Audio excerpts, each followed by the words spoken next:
The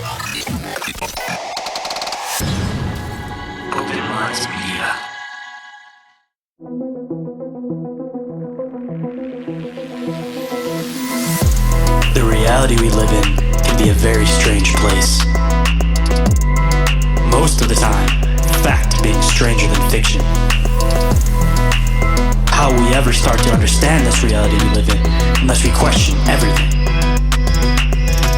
Join me and a guest as we unravel the mysteries of this reality, one topic at a time. This is Inquiries of Our Reality with Shayn Jones.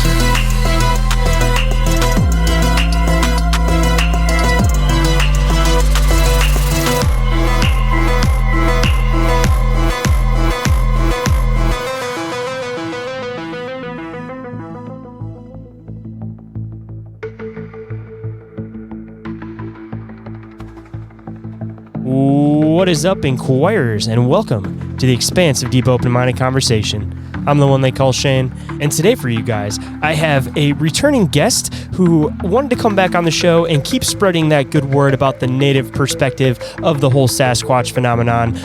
He recently came on the show within the last couple months, so you guys could definitely go back and listen to that episode. But if you guys don't happen to listen to that episode, it's a whole new conversation, so you guys won't be missing out on too much. But you guys can, again, always go back and listen to that one after this episode. But before we get into this fascinating conversation today, nothing too crazy as far as news and updates go. Just one quick thing. April 3rd will be the next time that we'll be doing another live episode of Bizarre Inquiries. Had a lot of fun on the last one, and we appreciate all of you guys that ended up stopping by. And hopefully we'll have more of you guys that'll end up popping by for the next one, throwing in your suggestions, ideas, all that type of stuff over in the chats. And if anybody has anything that they would like us to discuss for that April 3rd show, you guys can send it to us through email, social media, or whatever way you guys want to choose to get up with us. And you guys can either send in articles, clips, questions, whatever you guys happen to want us to discuss. And I forgot to also mention that will be, of course, on the Open Minds Media YouTube at 7:15 p.m. But, of course, more information will be given as we get a lot closer to that date. And before we get into the show, if anyone would like to be a guest on the show, or if anybody has had an encounter or experience that they would like to share on the show, or possibly even have me investigate, you guys can email me at inquiriesofourrealitypodcast@outlook.com, or you guys can either call or text the hotline, and that number is 313-364-1551. And every single thing that I mention and will mention throughout the entire show will be available on the link tree, which is available down in that show description. And with that, let's get into the show.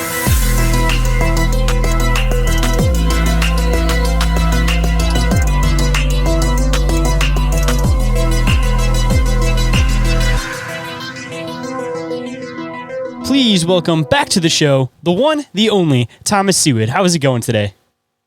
Hello, going good. Thank you very much for inviting me on again. Say absolute pleasure after last time. We got to dive into a lot of like the native perspective and, you know, your family perspective and everything of Sasquatch.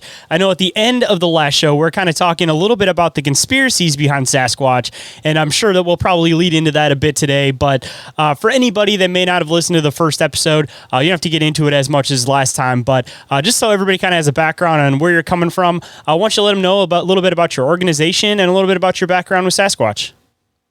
Sure. Well, my name's Tom Sewid. Thomas, I come from the Kwakwaka'wakw First Nation or North American Indian tribe, Northern Vancouver Island, British Columbia, where I was born and raised. The community I come from is called Alert Bay, and it's a town on an island about 3 miles long, and it has the highest concentration of wood carvings of Chunakha, our name for Sasquatch on Earth. From the world's tallest totem pole on top of the hill at Numgeef Indian Reserve, to the ceremonial Gyuksi or Big House, where we have our great potlatch ceremonies in the shadow of the world's tallest totem pole. There's Chunakha carvings inside where the chiefs and the drummers, singers sit. And then throughout the community, there's all kinds of welcoming poles as you go through the community nowadays. Some people have welcoming poles in front of their homes with a Chunakha. And the burial ground there, which used to be on the property of the church, the hospital that used to be there. It's a huge burial ground right across the street from the beach, and it has numerous memorial poles in there, and that's what are carved and raised for chiefs after they pass.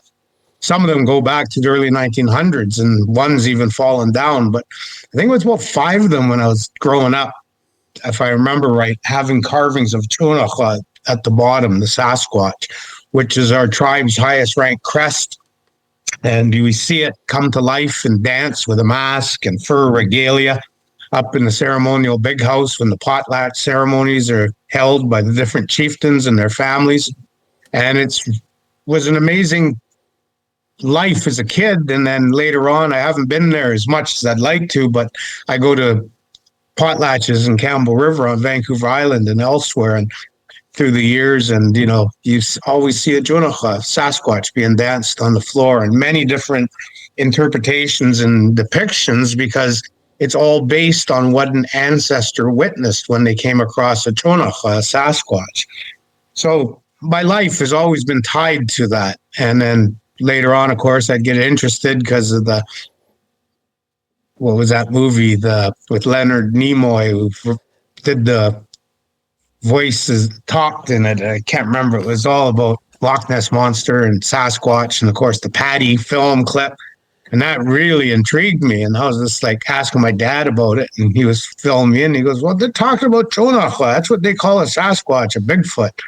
And that's when I put 2 and 2 together. And I'm just like, well, how come we have the Sasquatch in our potlatches? And he told me why. And then I dove into the John Green books and others. And then living in British Columbia, you'd see on news from time to time, or television commercials, Renee DeHinden and John Green and, others. And so I really became fascinated by it. And then being a commercial fisherman in the summertime when I was in high school and elementary, I'd get out into Alert Bay and we go to other communities. And then when I got in to be a teenager, I went on a uncle's boat, and he went to other parts of the British Columbia coast. And I would ask people at the dock when we got into these isolated Indian communities about their Sasquatch, Bigfoot, and they would share with me their encounters, their tribal beliefs and understanding. And it was really fascinating. And, even sitting in the pubs when we were in our 19 and up, and, someone would go, "Oh, for God's sakes, Tom, quit trying to bring up the subject of Sasquatch." And someone would lean over and go, "Oh, I'll tell you a story about a Sasquatch." And so it was nice hearing that, and after I graduated, being a commercial fisherman. A few years later, I became a commercial hunting guide specializing in black bear and grizzly bear. So I got out into the coastal British Columbia off northeastern Vancouver Island when the logging industry went into a big depression, I guess you could say, where the logging camps were shut down. A lot of them because they'd logged out all the trees, and others because of poor market conditions and so forth. We barged a pickup truck or up to one of these logging road systems where the dock's in place, there's some building standing, maybe a camp watchman, but no workers. And we had miles upon miles of logging road all to ourselves to go do our black-tailed deer, cougar, wolf, black bear, and grizzly bear hunting with our clients. And most of them were Safari Club International clients. So I had to make sure there was trophy animals in the road system area. So I'd go in and do a lot of scouting on my own. And, I'd smell something, hear something, got that spidey feeling like someone's watching. And, I just like, okay, time to get the pickup truck, get out of here. There's a Sasquatch around, because my tribal belief is and understanding is to always respect them. And me with a big 300 Win Mag or a 375 H&H with a backup 12 gauge in my hand, if I went for a walk from my truck, I'm going into their home, into their environment. And being a hunting guide with 1 or 2 rifles or guns with me, one a rifle, one a shotgun, and I smelled the Sasquatch or suspected them around, if I pushed it or went, and God forbid, I'd never go look for them because I didn't want to disrespect them. So I'd just turn and leave. And I wouldn't get any of those indicators from Sasquatch telling you that he wants you to stop, turn around, and go back where you came from, which would be tree knocking, tree breaking, tree pushing, throwing things at you, and things like that. So because I was respecting them it never got to that escalated level of the Sasquatch having to do something to turn me away, the human. But on a few occasions, yeah. And, I remember seeing branches bouncing because it means they looked down at you, looked at you, studied you, and seeing that you're a bush dancer. You're comfortable in the environment of the bush walking. You're not slipping and tripping or wearing bright clothing like someone from the city going for a hike, and they'd look at you and they just pull that branch down further, let it go. And so when it bounced up, you'd look.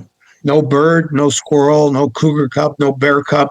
You knew that it was Sasquatch letting you know, I saw you, I've turned and left. I expect you to do the same with me. Give me my space and my freedom, and I'm doing the same. So what is he doing? Telling you, I'm respecting you.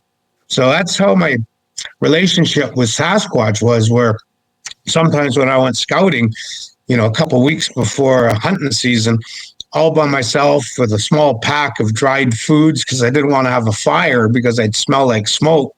And, you'd be sleeping in a hammock between trees with a tarp over you in some cases, and you'd wake up in the middle of the night and doing the bush trick of licking your fingers and putting them in your nose to get your nose hairs wet so you can smell better.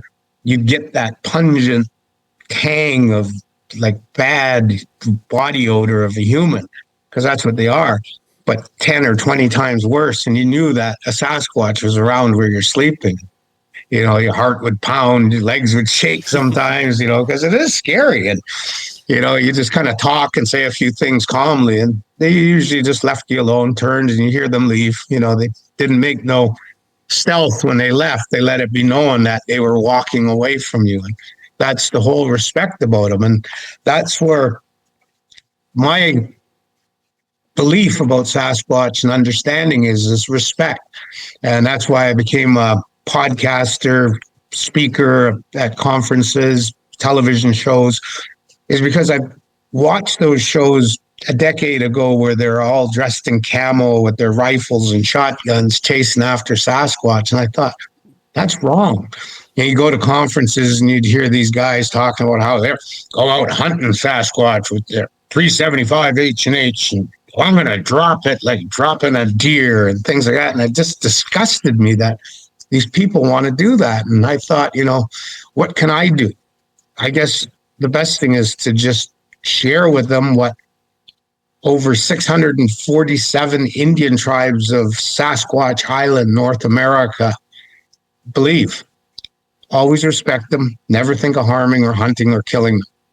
And that's the message that needs to be conveyed. And it's so nice going to conferences and seeing advertisements for conferences where now there's, guys like Mel Scahan, Shelley Covington, Montana, and a few other North American Indians that are in the Sasquatch conference circuit. But now there's even more coming on board. We have from the Chehalis, the Brown couple, they're married, and others. And some of the posters I've seen in the last couple of years are North American Indians that I don't know about because I don't know their podcast where they speak. I don't know their YouTube if they have one. I just actually went to the Browns Chehalis Sasquatch, I think it's called, just a couple of weeks ago, and I didn't know anything about them. And so it's nice to see that more North American Indians are coming forward to share that shared message of always respect Sasquatch and don't think of harming, hunting, or even thinking of killing one.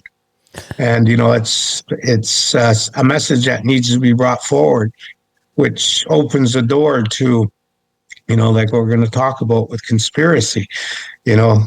Hold on tight, everyone. Inquiries of Our Reality will be right back after this brief commercial break. But if you don't mind taking a second to follow Inquiries of Our Reality on Instagram and Facebook, and Open Minds Media on YouTube and TikTok, I'd greatly appreciate it. And feel free to spark up a conversation. I love getting to know you guys. And now back to the show. I don't call it conspiracy. I think we have enough evidence out there about the semi truck hitting a Sasquatch, and police come and others, and the next thing you know, in comes these vehicles that have no writing on them or anything, and they look like they're military, and they take the Sasquatch and leave.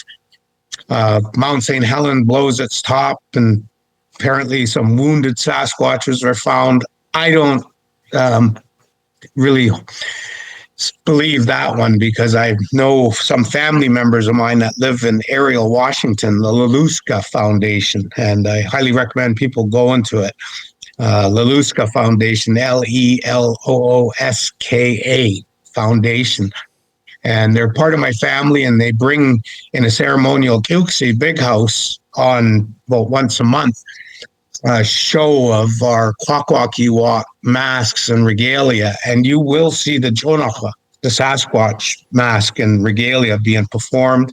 They have a family pole outside their museum, which has a Jonacha carving at the bottom and our family's origin, what we call Nuyum, our first ancestor, which is the Kolus, cousin to the Thunderbird. And on its chest are carved and painted one of our first ancestor humans from that Kulus. So I highly recommend going there. But back in the Mount St. Helens days, the family, the grandfather, he's gone now, but he mentioned about sitting on the porch in the evening, sun's going down, Mount St. Helens is all through the news about closing roads and getting people out of there because it's going to blow. And he would hear the Sasquatch twice run by the property, yelling and vocalizing, getting away from Mount St. Helens. So I think the Sasquatches, I give them enough credit that they had the wherewithal to know that with the earthquakes and the rumbling and the steam, I think they knew through oral history, because it happened in their past as well, that mountains like Tahoma, Rainier, and Hood, and Mount St. Helens would erupt and have erupted. So I believe all the Sasquatches left, and I don't think there was any injured ones when Mount St. Helens blew up. But then we hear of the forest fires, how Sasquatches were observed, wounded, injured, and people with vehicles that looked kind of suspicious took them away, never to be seen again. And then I go back to my memory of early 1990s, going to Alert Bay to see family and friends. And I went to my buddy's house, who's a native artist, and he's carving away. And he's like, oh, shh, Art Bell's coming on. He put the FM radio on, and we listened to Art Bell. And it was my first time ever hearing him. But he was speaking about how he had a guy on there that, of course, they didn't give his real name, but he was involved with monitoring surveillance screens from the cameras in the tunnels of this military base, where they had these tunnels that were all cement and everything, where they tested things for Star Wars projects back in the day. But he mentioned that, yeah, we would see these hair-covered bipedal creatures, families of them, going into the tunnels and bringing in bedding, food, basically just taking shelter and living, until eventually the higher-ups said, okay, we're going to do this. And they closed, when they knew they were in there, because of surveillance cameras, they shut the entryways up, and they hit them with some form of gas and knocked these Sasquatches out. And this man observed the sleeping Sasquatches being, tied up, put on gurneys, and taken out of there. So I firmly believe the government has conclusive proof of the existence of what we call Sasquatch or Bigfoot. And I firmly believe that when they did their analysis, they found out that the Indians were right. They're members of the other tribe, as many tribes refer to the Sasquatches, which means they're another indigenous tribe of North America. So Canada has First Nations, which are U.S. or North American Indians. We have rights and recognition, lands and title and privilege. And then we have the Inuit in Alaska up north, and the Inuit in Canada. And they have rights and recognition, lands and everything. And in Canada, we have the Métis, the ones of mixed blood from after contact, which down in the United States are often referred to as Cherokee. Well, in Canada, the Métis received their rights and recognition about 5 years ago, and they're recognized as one of the indigenous tribes of Canada. So we have 3 up there. In the U.S., you have 2, Inuit and North American Indian. And I firmly believe that the Sasquatch is the 4th indigenous tribe of Canada and the 3rd of the United States. Probably will get its recognition before the Cherokees do, of low blood levels. So to me, I know that my contact lenses, my glasses, my dental, my prescription drugs, my Medicare, my training. If I wanted to go take a training course to be a paramedic, it will be covered by the Canadian government through our native organizations. My children, one is in university and the other one just got accepted. My daughter's got full ride scholarship, basically. She gets paid to go to university to pay her rent, her food, her travel, her tuition, her books. And she's an Indian, and she gets those rights and privilege. Of course, you have to have high marks and everything. Now, my son just got accepted into a university, but he's going to go see if he can get funded, and it's kind of dicey because he already has been funded for being a certified commercial diver with probably $8,000 worth of equipment bought from by the government of Canada. He's also a ticketed 12-passenger captain for tour boats and water taxis, which was all covered as well. And while he was taking schooling, his transport, his food, his accommodation, and hotel was all covered. So that's what it means to be Indigenous, to be an Indian, an Inuit, a Métis in Canada. And we cost the Canadian and American governments billions of dollars per year. And the last thing the government wants to do is say, oh, yeah, we have this third tribe called Sasquatches in the United States. Canada doesn't want to announce that they have the fourth tribe, the Sasquatch, in Canada. Because what will happen is the David Suzuki's and other environmental leaders and their organizations will step up. And like they've done with the spotted owl and the marbled murrelet and some type of little ground-dwelling owl in one of the couple of the states in the U.S. and manatees in Florida, and the list goes on. They're going to have these vast areas of protected lands and waterways and restrictions, so that the days of being able to send your timber cruisers in and timber cruise where the roads are going to go and where the timber is going to be removed, and they can look at the plot analysis and say, oh, we're going to make this many millions of dollars off that cut block times 5 in that area. But we have to go 5 miles into the valley to get into that old growth timber. Well, the environmentalists will shut it down with regulation and red tape so that the days of logging and expanding your urban areas with subdivisions to knock down trees and put in roads and sewer and all that, mining, fracking, building railways, building roads, building pipelines will come to a grinding halt. And that'll affect our gross domestic product of both countries. It'll cost billions. We're seeing it right now with tariffs that President Trump's putting in place with Canada and Mexico.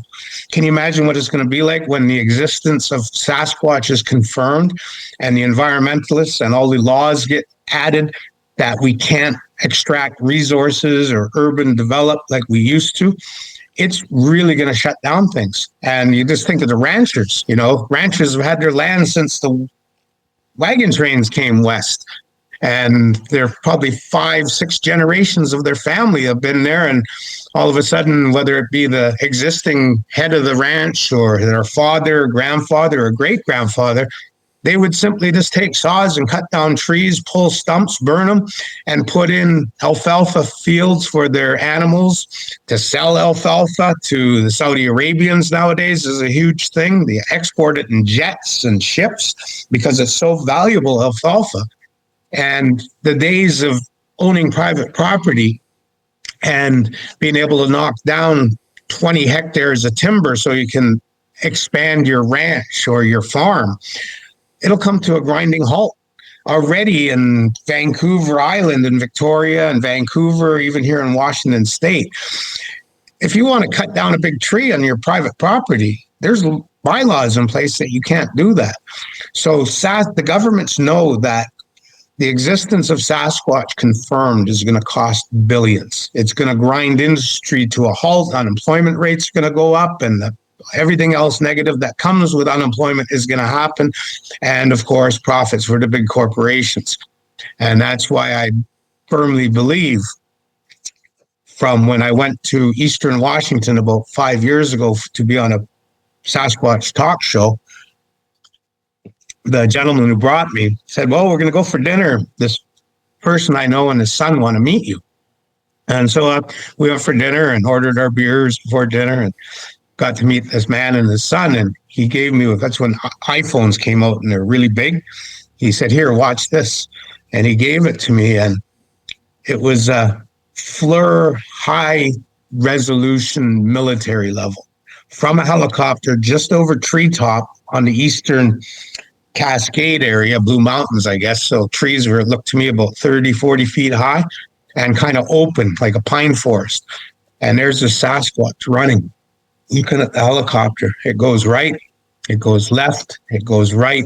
As it's coming left, you can just see the fear in its face. And it jumps with its left leg way out and its arms splayed. You can see the hair moving, the muscles, but I can just see the fear in its face. And all of a sudden, when it landed on the other side of the creek, maybe 15 feet wide, it went to snow. I watched it 6 times and I handed the cell phone over and I said, Sasquatch died. That's why it went to snow. And he goes, yeah. He goes, we heard you on a podcast talking about your beliefs about the government killing Sasquatches. And we just wanted you to see this. It's been smuggled. I can't give you a copy. We can't show it. But you're absolutely right. It's happening out there. And then I put 2 and 2 together. We're seeing a great influx in our investigations of urban edge Sasquatches.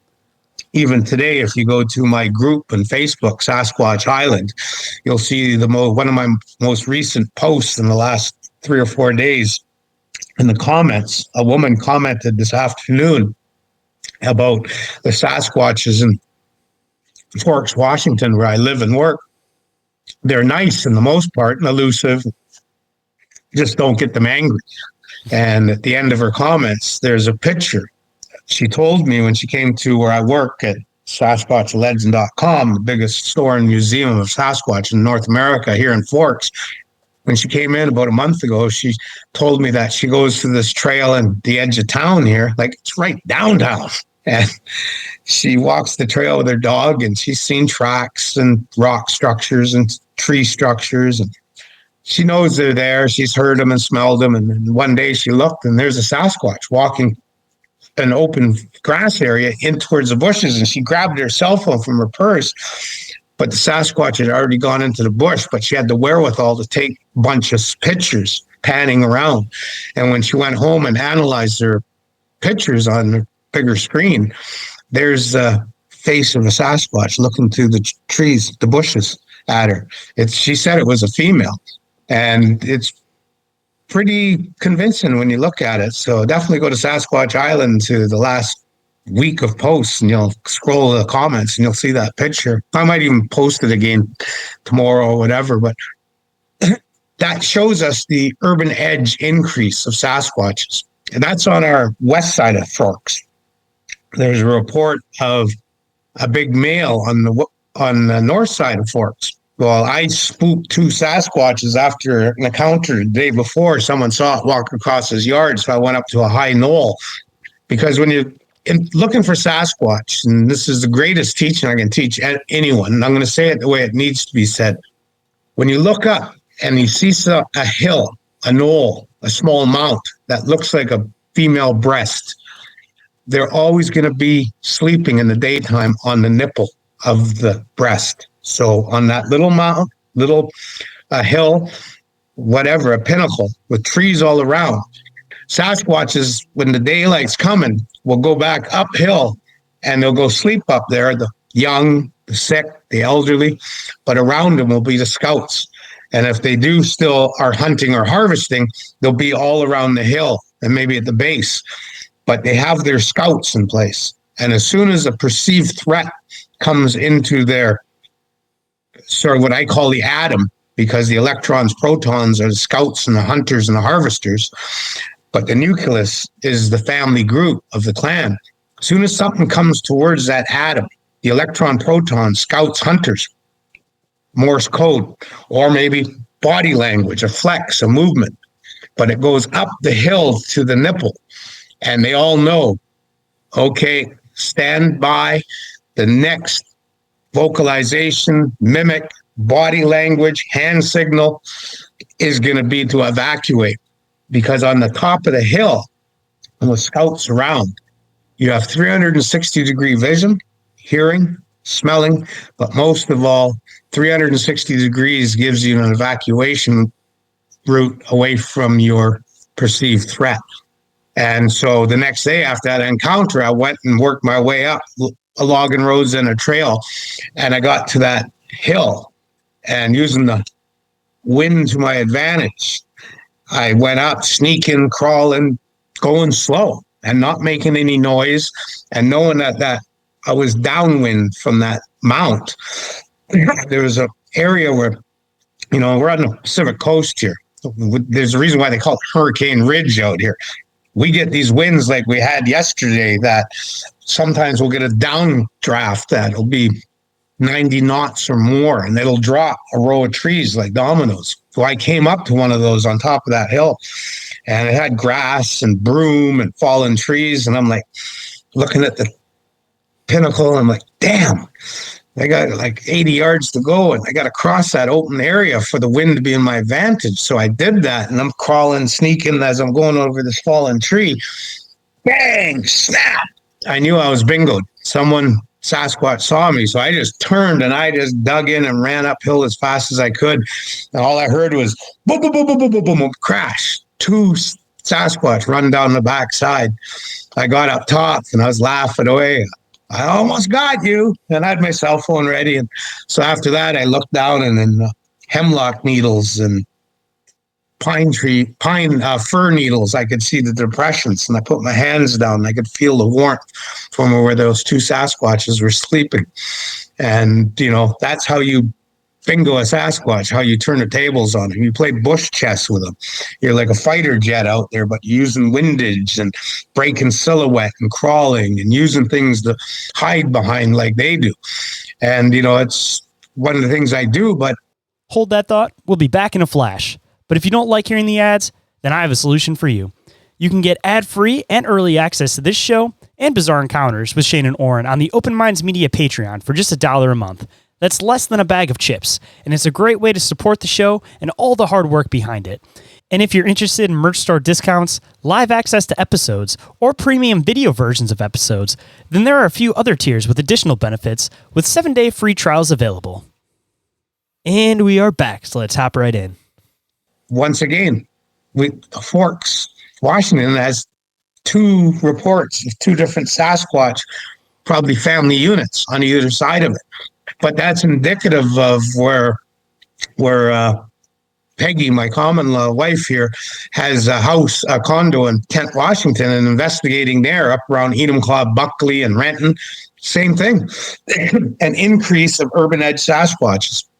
Vancouver Island, same thing. Sasquatch going into she's now a good friend of ours, but she got a hold of me because she had something going into her greenhouse, which she thought was street people, but it went in and she grew an orange tree from a seed. And many years later, there's this orange tree with 16 oranges almost ready to be eaten. Her and her family are going to enjoy it. She goes in the greenhouse. There's 1 orange on the tree and a bunch of rinds on the ground. And tomatoes, she'd pull off the vine in the greenhouse and put it on the windowsill to redden up because they were green. She knew she put 8 there the day before. Now there's 4, but the reddest ones are gone. And that's indicative of a Sasquatch. It will never take everything. It's very respectful. It'll just take a little bit or half or a little than half. And so I went and investigated, found tracks. Then eventually she would see it, hear it, smell it, seen it twice. And, an urban edge Sasquatch right at the edge of a Vancouver Island city using the railway line that's no longer used and abandoned as its what I call a transition zone, where it transitions from the nipple, the tip of the sleeping bedroom, and night comes, they come downhill, get on the old logging road or old railway track there, walk down, and now they got houses on either side of the edge of the city's railway line with compost boxes, greenhouses, poultry sheds with feed, Some even have livestock like horses and cows and goats. And of course, there's food out in the outbuildings. Then you have the fruit trees and the berries and the gardens that are in place.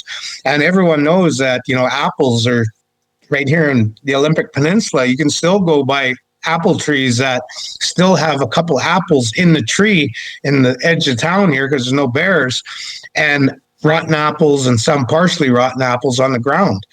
Well, can you imagine being a Sasquatch coming into a backyard and finding an apple tree like that in February? And then all he's got to do is dig through the garden and, there's a potato, there's a turnip, there's a carrot, because the human didn't get them all. You never get all your roots out of your garden, no matter how hard you dig. It's something I found out. My son used to be out there in springtime when it got warm in March on Vancouver Island, young boy, no clothes on. This is Bob the Builder hard hat and safety glasses, no clothes. And he'd be digging away and, Dad, I found another potato. I'll bring it in and wash it. We'll put it in the dinner pot. And so Sasquatch there's an increase. Yes, because of the human-produced foods that we have at the urban edge in our properties, but also because when you're in Forks and you go outside like I do every hour for a cigarette, sometimes you're up till 11, till 2 o'clock in the morning watching a good war movie or something. And you go outside and you can hear in the hills helicopters. Well, sure, yeah, military exercises and games, yeah, I totally understand that. But with the more and more evidence coming out about the military hunting them, they want to get rid of them. What's the best way? Use the FLIR that they have and the night optics, heat stuff, and then, of course, 30 caliber machine guns. And then we go to those 30 caliber machine guns that are like Gatling guns. What was the Gatling gun invented for? It wasn't invented for the Civil War. It was invented to eradicate Indians across the United States so that it become the United States of America. They just needed to get rid of the damn Indians. And that's what I think is happening with the damn Sasquatches, according to some of the higher up politicians and military. And we're hearing more and more reports about that. And people are listening to me and saying, come to think about it, I live in the Spokane area on the east side. I live where the pine forests are. And you know what? I thought about it. And last 3 times we've had a report, even make it into our newspaper, about a Sasquatch sighting. I've noticed, because I'm a smoker too, an increase in night activity of helicopters.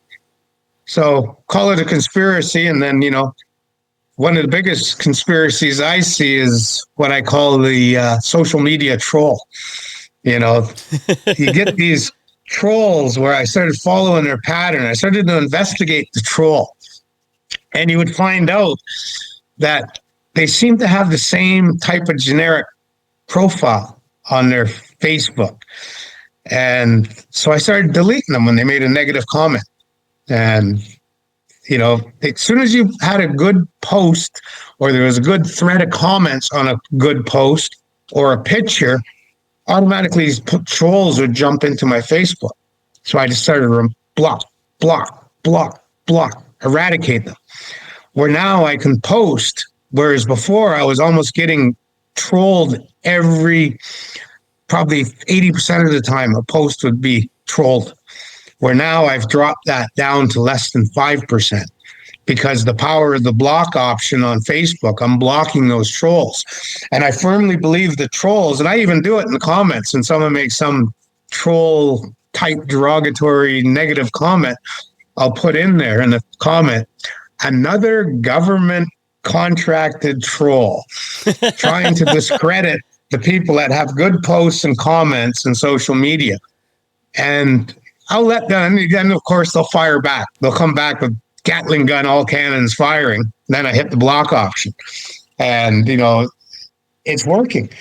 But I firmly believe that there's people monitoring, and the algorithms and all that can do it as well. Look at Elon Musk, what he's doing with AI and finding all the hidden missing money. You can imagine with those software programs, especially with AI, your computer's telling you, you better go check out Tom Sewid's Sasquatch Island post. Oh, you better go check out so-and-so's post and get in there. And what do? Oh, geez, he really hit the nail on the head with that post about steelhead are coming into the Olympic Peninsula, and if you want to find a Sasquatch, go where the steelhead are. Well, I think I'll just go on there and put a negative derogatory comment and try to discredit him. And all of a sudden, that government troll agent goes, shit, he blocked me again. Damn it. So the conspiracy, call it what you may, it's a full outgo. We're past the skirmishes. We're getting up to the point now where we're mustering our forces and we're going to go to war with them because there's so many people and the Sasquatch enthusiasts, investigators, it's an industry. It is a multi-million-dollar industry. You just have to track how many conferences there are every month now, track how many podcasts, video casts, television shows, stores like SasquatchLegend.com and Forks, Bigfoot Treasure in Chehalis, Washington, Cliff Barrickman's North American Bigfoot Center in Boring, in Oregon, Northern California, Oklahoma, the list goes on.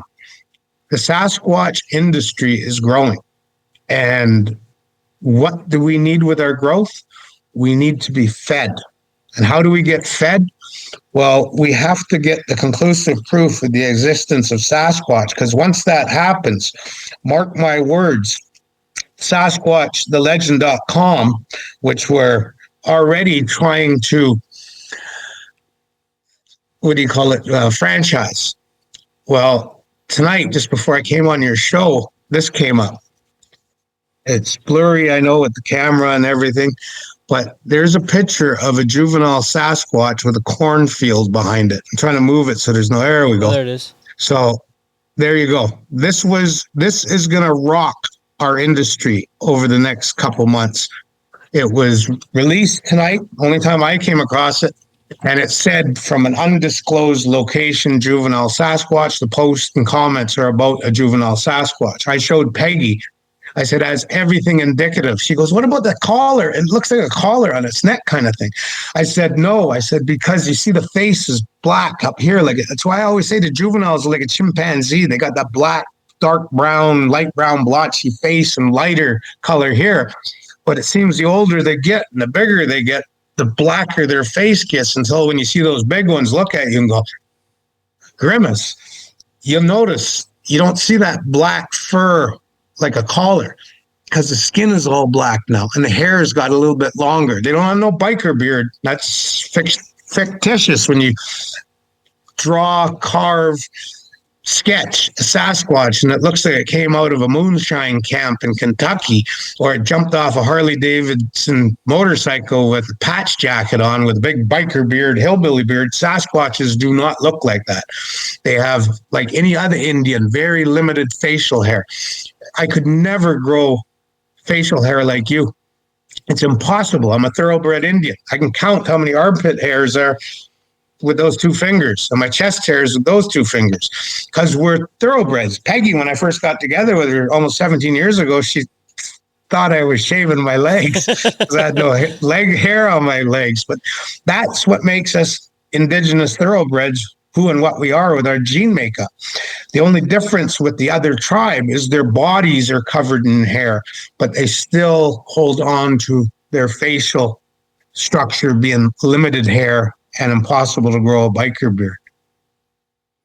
See, at that point too, it probably makes it a little bit easier for them as far as like their senses go, where they don't have stuff getting caught up in the beard. They're able to pick up other smells and everything too.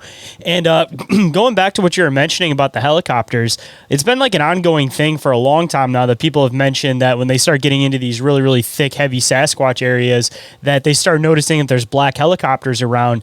And I've always been kind of curious if it was for research or if it was for... I honestly never had the idea that they're actually trying to take these things out and kill them. If anything, I thought it was just them intending to research them. But I mean, like the government tends to go towards, if they're going to research something, that usually ends up in dissection. So I guess at a certain point, I mean, even if they're tranquilizing them, they're probably going to do an autopsy on these things. And I mean, honestly, their safest spot probably is near the city, because at that point, it's like the military really can't fly around with helicopters like that. But, you know, once they start kind of picking up to the idea, hopefully the military doesn't start coming into like the edge of town with like, you know, a SEAL team or something like that, trying to take these poor guys out. Because, you know, right now it seems like they kind of have this good spot where they have this really good supply of food. They almost have like coverage because they have all these like barns and old buildings and stuff like that that they can use. So they have a little bit more of what they need. And in turn, it's kind of a perk, I guess, for like the community that we're starting to get more sightings since these things are starting to get a little bit closer to the city. But, you know, I don't think that I haven't actually heard anybody break it down to the point that basically these things are getting hunted into extinction. And that's why these sightings are starting to happen.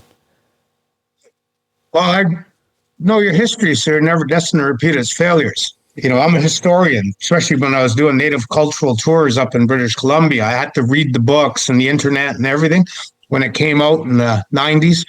But being a historian, I know there's probably less than 30 British Columbia, Pacific Northwest Indians that got put on a sailing ship and brought around the Horn and brought to England or the East Coast of the United States. Those are the ones being researched, the Indians. Probably less than 30 that is documented in all the research I've done.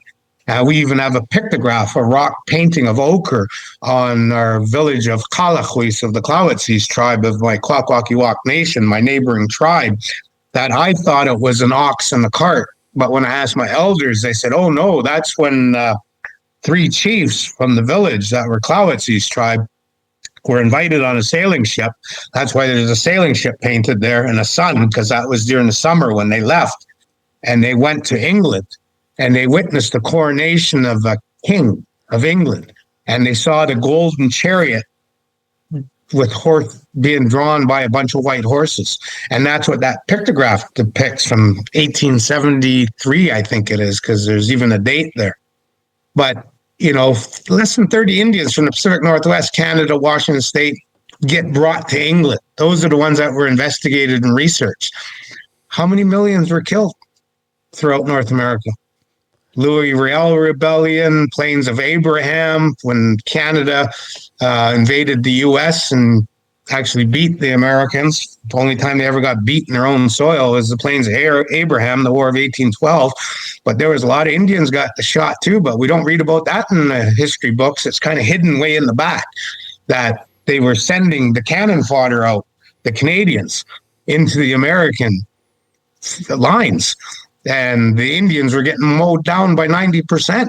And then the Canadian Army would go forth, and that's how they won. They used Indians as cannon fodder, and no different than the First World War. I have family members now that are dead, but I remember sitting on commercial fish boats in the summer and listening to the stories of Cy Onley from the Second World War being locked in the coal rooms of the Canadian corvettes going across the North Atlantic when they were being attacked by subs or whatever. You know, it was because there's a bunch of Indians down there shoveling coal and black Canadians. They would close the lids and lock them. They had no choice. They didn't have an exit of escape if they were torpedoed or bombed by a plane. And they were cannon fodder. The First World War, Chi, who was a relative of mine from the Sewid family, his brother was older brother was a very famous native Kwakwaka'wakw artist named Willie Sewid, and there's even books about him and everything. But you know, Chi, my old uncle, would in our native language of Kwakwala talk with a little bit of broken English, but my grandfather and the other crewmen would translate to me about how when he went to war, they were cannon fodder. Hold that thought. We'll be right back after this brief commercial break. And we are back to the show. So let's hop right in. So looking at like that, does the government really want to bring in more specimens? We know they got one from the semi-trailer. We know they got one from a train hitting one. We know they possibly have one from Mount St. Helens. We know they have a few from forest fires. And, what about the people I think it was Kentucky, when the Dr. John Bindernagel, my dear friend, a very famous old guard Sasquatch, professor, doctor from Vancouver Island. He went down, I think it was Kentucky. He came back, he said, Tom, I actually watched that Sasquatch sleeping on its hand. It was right there over a log sleeping. And then he's telling me how this family is now going to open up all of the evidence they have, film, VHS camera back then, and 35 millimeter audio recordings and scat samples, urine samples, fur samples, and the list went on. And all of a sudden, flatline, went to snow, off the radar. So when I did some follow-up about that property, apparently the men in black, the black SUVs went in there and shut it down. Now it's chain link fence, private property, no trespassing, you will be prosecuted. So like me, the conspiracy, Peggy and I, when we go to Kent, Washington, I always make sure I bring out Big Brother, who's always listening. And I tell him, oh, look at that. Fred Meyer, Kent East Hill, gasoline, $2.50 a gallon. Multiply that by 1 million and a piece of paper, deliver it in a briefcase on an Indian reserve in Canada, and it better be American dollars because it's more expensive. It's worth more in Canada. And I'll sign on Indian reserve so I don't get charged income tax, Revenue Canada, taxation, and I'll flatline.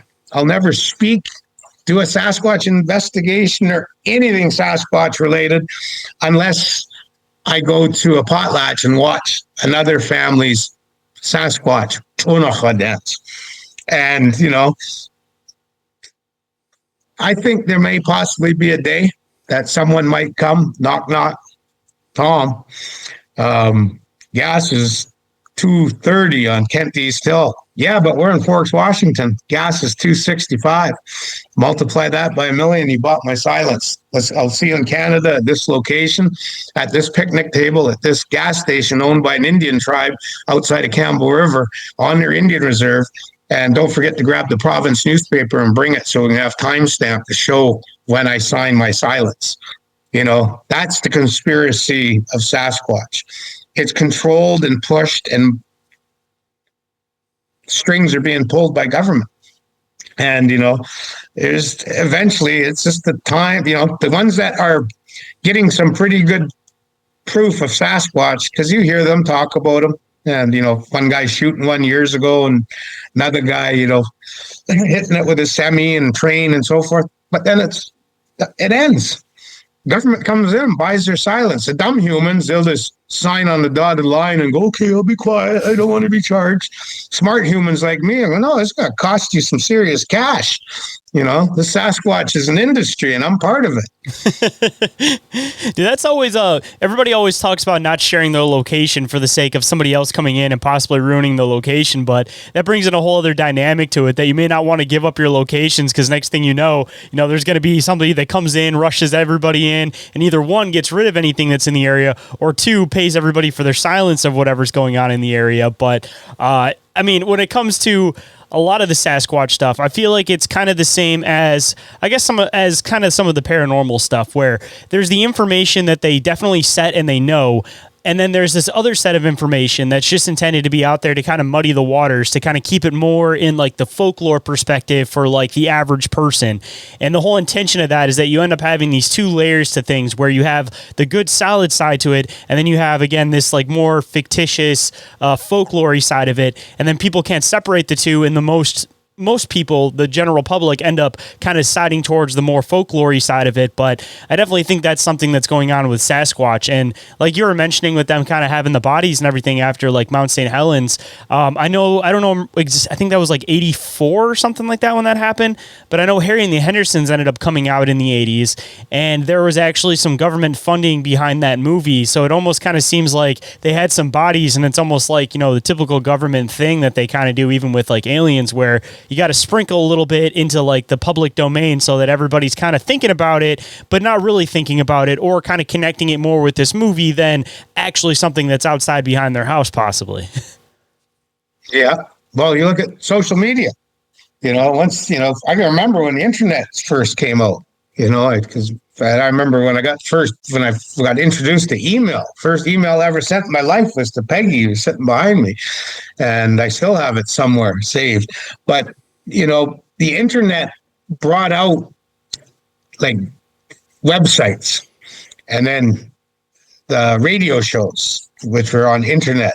And you could go find a radio show that you couldn't pick up with your AM, FM, but you could go online and listen to it coast to coast. There's a prime example right there, And then all of a sudden, the YouTube comes out, and we just have this supernova take place. And now we have, like you're part of that supernova. You're one of the big comets out there that are getting more and more of people like me coming out and going out even further with what you put out there. So, and then you look here in the Pacific Northwest, I can only speak for that, but everywhere you go, you see Sasquatch stores, Sasquatch clothing and merch and pictures and brands and logos. It's just huge. And, it's just getting bigger and bigger and bigger, especially since pre-COVID. Just before COVID, it's just really like a supernova. And the government now, they're going to be in scramble mode. They're going to do everything in their power to shut down people like me and you that are part of that explosion of knowledge about Sasquatch. And, it's either just going to allow us to keep going like that, or they're going to create a black hole and try to pull us all in.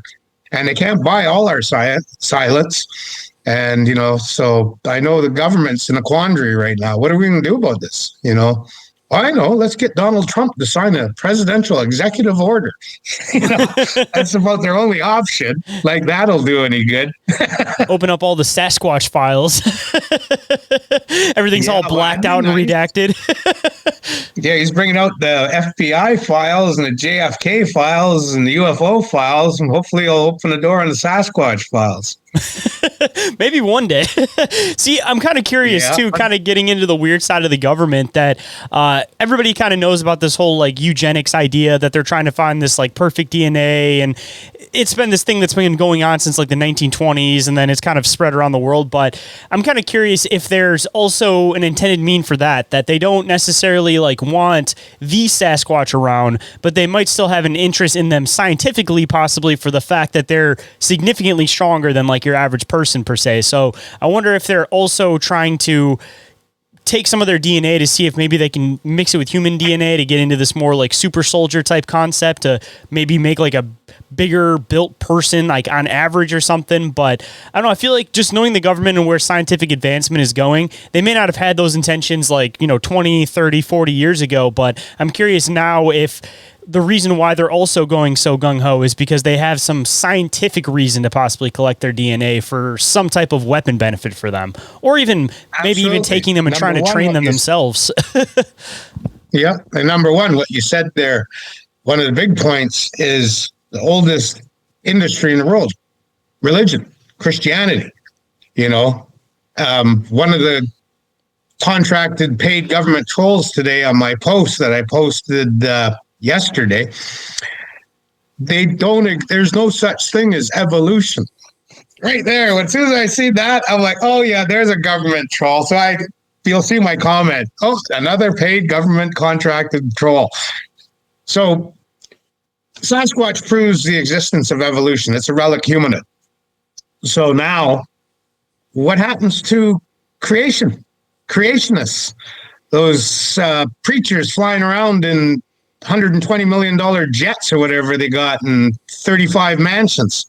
It collapses. That industry, the oldest one in the world, Christianity driven, collapses. What's going to happen to Salt Lake City? And so there's one big thing from what you said. The other one is with the super soldier. So 10 years ago, roughly, we started seeing the body cam. Oh, and everyone was like in awe, watching YouTube, watching History Channel, and seeing the U.S. military doing their thing with body cameras. And then all of a sudden, we start hearing some stuff on social media about the cartels down in Bolivia and Colombia that are way out in the jungle stewing up their cocaine after they pick the cocoa leaves. and seeing like they've never seen before, big hair-covered creatures with red eye and green eye. And I was thinking about it. They're reporting seeing Sasquatches down there that they go back in their oral history, monkeys, but not Sasquatch. And I'm thinking, go back to Art Bell, early 1990s, with DNA and the genetics the way it's at, and they gas these Sasquatches. Well, you're absolutely right. Can you imagine a trained Sasquatch? Now, from the Indian way, we know they have laws, very strict laws. That's why they don't have weapons and they don't have tools. So possibly the relic humanid Sasquatch doesn't want to hold a camera. So you put a nylon strap on it and it has body cameras. And that's where the body camera comes from. And now all of a sudden you want to get someone stealthy to go in that if they do get killed, will probably get a bunch of kerosene they use and gasoline for making cocaine poured upon the carcass and burnt. But there's accountability if it's a hairless bipedal creature, meaning a soldier, a SEAL team member, a ranger, or whatever. But having trained Sasquatches go into those cocaine camps, come on, who's going to get close to the cocaine cartels making stuff and get the body cameras recording? It's going to be something like that. And, dimes to dollars, the way the military always is, they always want to have a better weapon. We just have to look at The Boys of Brazil, a show from the early 80s, late 1970s. And, I know some people are my age and are resonating to that. Yeah, it was about Hitler trying to perfect humans to be these super soldiers. And there's so many other movies and novels written about it. So it's always been a quest of all militaries to do that. Why are the Australian army having run-ins with their Yowies and having to use flashbang grenades because they were out doing exercises and all they had was blanks for their machine guns and rifles? So it was the flashbang grenades that turned the Yowies that were attacking them and throwing rocks and sticks at them. Why were they out there in the first place? And we have a picture from the early 1980s of the Himalaya mountains of the Russians packing a Yeti on a stretcher. I save all the pictures that come up. I look at them, sure, some of them are bunk and BS, but then you get these odd ones like that one and hunters up in the Himalayas, and there's a Sasquatch running from behind the boulder when they were trying to shoot these, look like goats, and then we got stories about, U.S. armed forces hunting the Sasquatch. We have stories from Canada, the same thing. And, moose hunters that were native Indian up in one of our northern provinces actually witnessed a Canadian helicopter and a speedboat on the lake trying to get close to a Sasquatch, and it just shot off into the bush. But the helicopter was seen doing its thing above it, and they could hear the report of rifles, of firearms from that helicopter. So, yeah, it's in the Army, the military's best interest to try to get the super SEAL team operative to be a Sasquatch. But because we Indians know that in their logic, they have laws, very strict laws. You're not going to train them to use a gun, I don't think. I don't think you're going to train them to use a parabolic listening device and a high-powered video camera. But just to run and go, but they got a stupid nylon harness on them with cameras and audio equipment. Sure, I can see that. Don't go anywhere, guys. We'll be right back with that deep conversation you crave. But just a quick reminder, if you'd like to snag some gear for this show, Bizarre Encounters, or your favorite creature or topic, hop on over to the Open Minds Media merch store for a wide range of designs with new drops regularly. Welcome back to the show. Now let's dive right in. See, I'm kind of curious how you'd be able to get a Sasquatch to do that in the first place, because assumably the federal government isn't going to be on speaking terms with these things. So either one, they're basically torturing these things until they do whatever they want them to do, or two, they're using mental programming to try to get them to do whatever they want them to do, or three, I guess the other option would be to maybe make some type of bargain with them. But I mean, considering that these guys are, I don't know what you'd bargain with them necessarily. I'm kind of curious, from your perspective, what you think they might be doing to incentivize them to even want to do anything for them. Early 1990s, Art Bell, with that report I talked about. 1980s, 1982, I believe it was, Mount St. Helens. 1967, Bluff Creek, California. There's reports of after Roger Patterson and Bob Giblin, some military strange stuff was going on down there. You can't teach old dogs new tricks. 9 months gestation for a human baby. Sasquatches are human. They're just bigger. They're our ancestor. That's why we go after 10 days without a shower. You go like that, you gag, because the remnants of our scent glands in our armpits excrete body odor that stinks. Ask a doctor that. They'll tell you it's the remnants of when we had scent glands under our in our armpits that we could excrete. We know our ancestors had big brows. We know we had big jaws. We look at the pictures of all the different early humanids. Pronounced philtrums, the distance between the upper lip and the bottom of the nose, big jaws, ridges, conical heads, hair-covered bodies, the ability to excrete from the scent glands. We are the evolution. We are what the Sasquatch, when some family units broke away and started abusing rocks, some of the Sasquatches said, this is BS. They're clicking rocks and making fire. They're making tools by breaking rocks. They got spears. They have materialism. They have semi-permanent homes, and they got to have a fire now. This is not what the Creator intended. We are to live in harmony and balance with the animal kingdom, the environment, not to use tools, not to use fire, not to have clothing, not to have weapons, not to have warfare. We have history, evidence of pictographs from the Indians fighting with larger hair-covered bipedal creatures, but the Indians had their bows and arrows and spears. Because Sasquatches have laws, very strict laws. They don't have tools or weapons or warfare. So we think we're so inferior or superior. We are the inferior bipedal creature on North America. The superior one is the one in harmony and balance with nature that doesn't clear cut log, frack, dig up coal and destroy environments because they need heat and hydro. They don't knock down forests for toilet paper and pulp products and other fiber products. So who's the perfect bipedal creature in North America? Called Sasquatch Island, what I term it, the Sasquatches. So that's how I look at it. I look at it in a whole different perspective than 99.9% of the other hairless bipedal creatures out there, because I have lived like a Sasquatch. I have spent months, weeks out in the forest, ran out of coffee, ran out of cigarettes, grabbed, lifted, fished, harvested, and ate. And there was a point one time where I lost my Bic lighter. And I tried clicking rocks, but that didn't work. So I harvested 2 deer, some fish, and a couple ducks, and ate them raw, just like a Sasquatch. I ate plants that I knew would kill worms and parasites in my stomach, because that's what we Indians know. We know, got quite a bit, mind you, but we know a lot about harmony and balance with nature.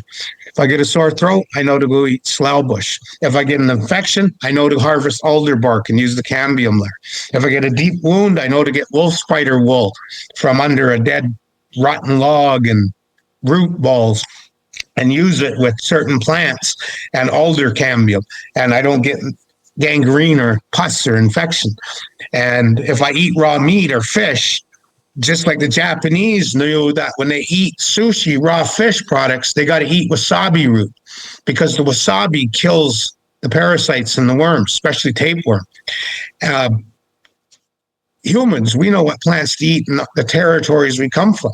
And I know what plants to eat to kill if I eat raw meat or fish, which I've done before. I don't like it, but I've done it. And so that's why my understanding of Sasquatch is a lot better than others. You know, I never call myself an expert, but I do call myself a specialist. When people come into SasquatchLegend.com, and we're starting to see now a pilgrimage of Sasquatch enthusiasts coming to the store to meet me, to buy some of my art, to buy a cup with a design or a mug or whatever. But a lot of people are coming to see me and get a picture of me standing by Biggie, the big mannequin of an 8.5 foot tall Sasquatch that Toby Johnson made for the Hamiltons. And it's really nice. It's really reassuring to know that interest of Sasquatch is really coming. And I was on Expedition Bigfoot this season 6, episodes 1, 2, and the one the other night, I think it was episode 5.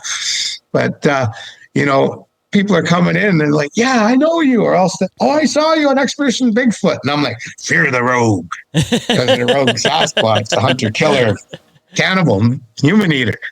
And, it's really neat. And, it's words getting out there. And, maybe next time you get me on your show, maybe that's what we should talk about, the rogue Sasquatch, the cannibal.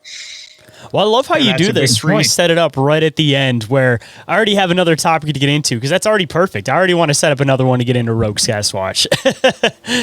Oh, yeah, and then I'll send you some of my art of the rogue Sasquatches I've done and give you a lot. I've had run-ins with the rogues, and it's fear the rogue. Get the hell away from where the rogue is, because if not, you're going to be a steaming coiler of poop in the forest floor for a few days. Yeah, we'll definitely have to make sure we set that one up, hopefully sooner rather than later, because I would love to get into that stuff with you. And something you said a little bit earlier in the show, and I wanted to kind of bring it back full circle on this one. When I first started up my podcast, it was really, really hard to try to get the native perspective on any of this type of stuff. So like you'd mentioned, it's really awesome that there's starting to be this population of people that are rising up and are starting to share these old stories about things, because it's basically like it's just been a bunch of guys out in the woods trying to piece stuff together with only little scattered bits of folklore from people that were willing to be able to talk about it. And it's been kind of like a closed community thing for a long time. So just in the past couple of years, I've noticed that there's a lot more native voices coming out and talking about this stuff. So honestly, it's a wonderful thing. And I feel like it's going to further the research into where it needs to be, because it's going to, again, push people away from this I'm hunting Sasquatch, and rather that I want to find Sasquatch, or like find the existence of Sasquatch. Because at the end of the day, it's like, if you honestly have respect for these things and you want them to have respect for you, you can't be going out and killing these things. And even in those moments of fear where you hear about all these hunters who have had these like face-to-face encounters with these beings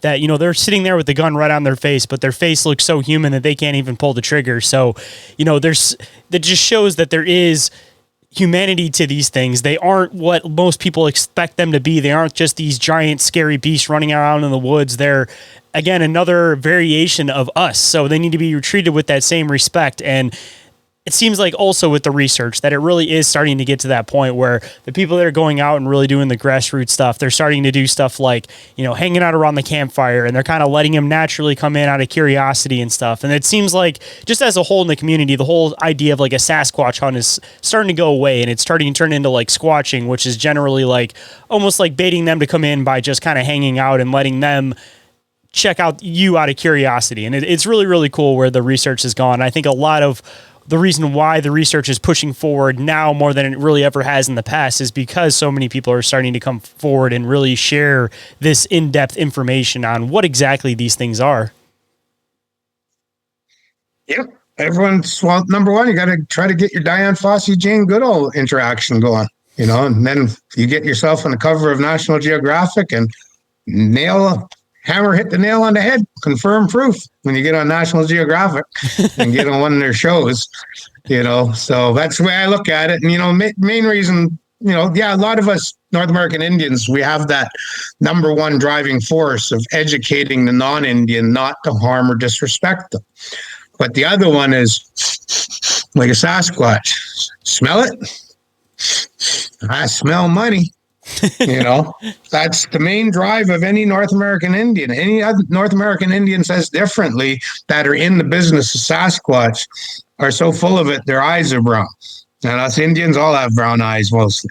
So the bottom line is, yes, we have commodified Sasquatch, some of us. And I lost my ability to be a commercial fisherman last April.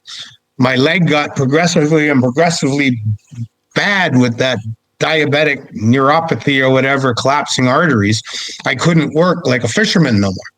And I wasn't going to be that guy I used to fish with, that goddamn 60-year-old the hell's he doing on this boat? Can't even carry his weight, drooling, stumbling.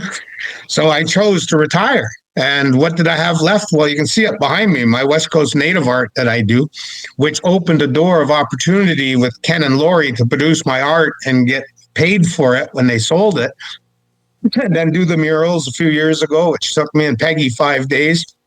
And then this, when I got back from St. Louis, Missouri, fishing the Mississippi River for invasive Asian carp, when I told Peggy, stick a fork in me, I'm done. I can't commercial fish no more. My leg's too bad.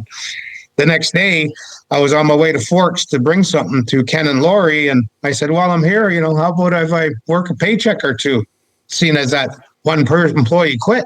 Sure, go ahead. You got the company house there and the pickup truck. So 3 weeks later, I phoned Peggy. What do you think if I just stay here? I got 5.5 years until I'm retired in Canada and get my pension. And she's sure, go right ahead. She always supports me. And, here we are now. She's here. We just love it. This is our home between the beaches on the Olympic Peninsula. And we had to come up with a rule. We will only Sasquatch investigate within a half an hour of the house and store, because they're 2 blocks away, because there's that much Sasquatch here on the Olympic Peninsula. So if someone wants to come out, get a hold of me through my website, sasquatchisland.com, and come take an expedition with me. I charge $250 per person for a 24-hour period. Then, there's plus. If you can, if you want to use kayaks or you want to use the raft with my buddy and go down the whole river. Or this spring, we're going to start doing day and night rafting trips of the whole river on the Olympic Peninsula with FLIRs, parabolic listening devices, big spotlights. And if we do light them up with a spotlight, my P1000 Nikon with a big built-in telephoto lens, smile for the birdie, Sasquatch, because I'm going to get some pictures and some video of you and get some good conclusive proof that you exist out here on the Olympic Peninsula. And I guesstimate, based upon a formula we have on salmon spawning rivers by 7-mile stretches of shallow water, there should be 4 Sasquatches roughly. That's the formula from the Canadian Indians up in coastal British Columbia that we've established. But we're looking at 165 to 220 Sasquatches just on the Olympic Peninsula.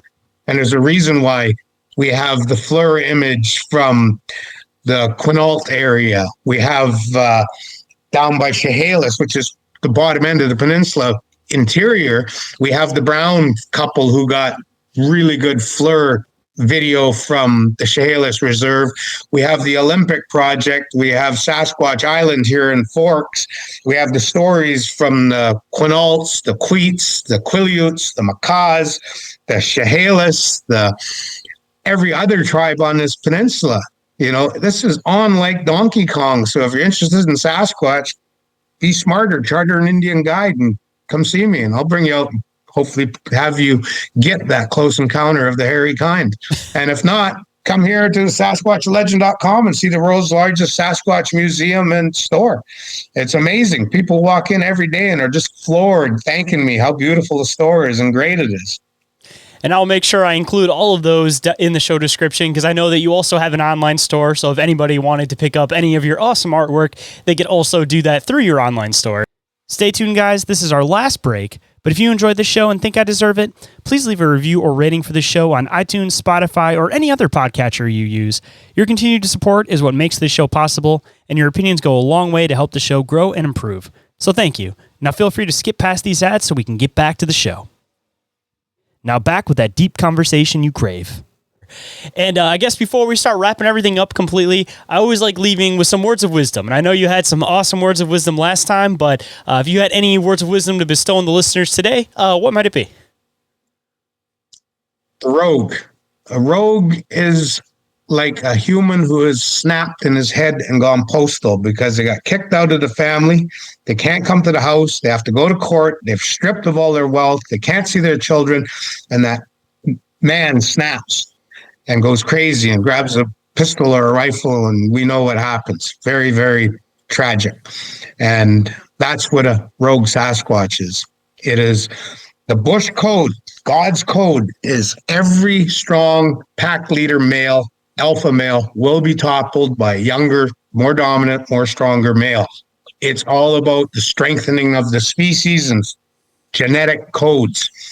Well, sometimes that toppled lead father Sasquatch husband will snap. They get bigger, they get meaner, more aggressive, and then all of a sudden, after they attack a human, they find out that they like eating beans, human beans. Stupid, easy to capture, and in most parts pretty tender and tasty. You imagine what it's like eating a human who has a diverse diet. Imagine our meat tastes pretty good. Doesn't taste fishy, doesn't taste like vegetable matter unless they're a vegan. So the Sasquatch becomes a rogue. But because he snapped, you'll find places where you'll see deer bones, turkey bones, coyote bones, and the list goes on. I've even seen in Omaha Indian Reserve the pits they dig, the jumping pits where they spring out and get that animal and kill it. And then you see the carcass that's bones or carcass covered in maggots and stinking. And I was taught the rogue just kills for the fact of killing in some cases. So words of wisdom, fear the rogue. I've given you enough to run like hell when you find evidence of a rogue or a very aggressive Sasquatch, big male comes at you. And you better heed my words. Otherwise, you're going to be a steaming turd in the forest floor. You will be beans, human beings that have been eaten. And somebody else will end up doing research on that and thinking it's a dogman case, because you don't hear about the aggressive Sasquatch stuff too often, but I'm sure a lot of the dogman stuff that people encounter might be rogue Sasquatches. I don't know anything about dogman. Well, I appreciate you making the time to come on today. It's always a fun conversation, and I'm really looking forward to next time, and we'll definitely be diving into the rogue Sasquatch. Okay, thank you very much. And to all listeners out there, thank you for listening to me at Sasquatch Island, over and out. If you enjoyed today's conversation and want to show some love, smash that follow icon and share today's episode with a friend. Grassroots support from listeners like you is exactly how this show grows, so thank you. And if anyone would like to get in touch with me for any other reason whatsoever, you guys can get a hold of me through email, which is inquiriesaboutrealitypodcast@outlook.com, or through social media. Instagram and Facebook are the ones that I'm the most active on. Or you guys can also get a hold of me through the submission form, which of course is available on the link tree up at the top. And you guys can also get a hold of me through the hotline number. You guys can text or call, whatever happens to be easier for you guys. And that number is 313-364-1551. And if you guys have some free time, don't forget to check out the awesome friends of the show, IKNOWSQUATCH, Snarly Out Natural Products, Cryptoteeology, and Big Ape Threads, and our friends with affiliate links, Dimension Devices, Oregon-ite, and Sticker Mule, with additional discounts and credits available. More information on those is available down in the show notes. And every single thing that I mentioned is all available in the link tree, which is also available down in those show notes. And with that, hope you guys enjoyed the conversation. Hope today's show's connected some dots in your own reality. And I'll catch you guys on the next one. Have a good night, everybody. Reality isn't what it seems. Abductees taking aboard a craft with a tractor beam. Is life a simulation or an astral dream? Aliens travel through black holes in different galaxies. Life is a bizarre odyssey, with a mic talking about philosophy. Well, Bigfoot is stalking campers as a Wendigo walks through the woods of sharpened antlers, using a Ouija board to talk to the dead like a necromancer. There's so many questions and not enough answers. So if you're interested in mysteries and abnormalities, tune in and listen to Inquiries of Our Reality. So if you're interested in mysteries and abnormalities,